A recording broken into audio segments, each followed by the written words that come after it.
Türkmenistan'a Çin aşısı getirildi. Türkmenistan'a Çin'in Sinovac şirketi tarafından koronavirüs karşı geliştirilen CoronaVac aşısının büyük partisi geldi. Bu konuda Türkmenistan Devlet Haber Ajansı'nda haber yer aldı. Dünyanın çeşitli ülkelerinde yapılan klinik denemelerin bir sonucu olarak, bu aşı yüksek verimliliğini ve güvenliğini kanıtlamıştır.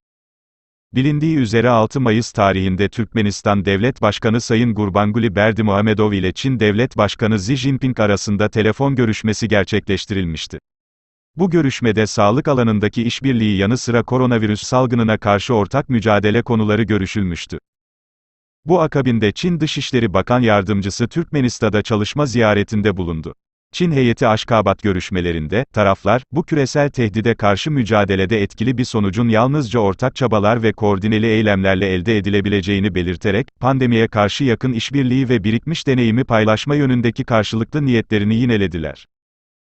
Türkmenistan'a getirilen Çin üretimi aşılar, Sağlık ve Medikal Sanayi Bakanlığı Devlet Sıhhi ve Epidemiyoloji Servisi Halk Sağlığı ve Beslenme Merkezi'nde ve ayrıca Aşkabat ve Vilayat Sıhhi ve Epidemiyolojik İdarelerinde muhafaza edilecek. Bunun için depolama alanları oluşturuldu. Koronavirüs salgını ile bağlantılı olarak, nüfusun bağışıklık durumunu stabilize etmek için, Türkmenistan Rus aşıları olan Sputnik V ve Epivac Corona'nın yanı sıra Çin Halk Cumhuriyeti'nden BioNTech'i satın almıştı. Ülkeye teslim edilen tüm aşılar, Dünya Sağlık Örgütü ve UNICEF'in tavsiyelerine sıkıya bağlı olarak, soğuk zincir ile uyumlu aşı depolarında saklanmaktadır.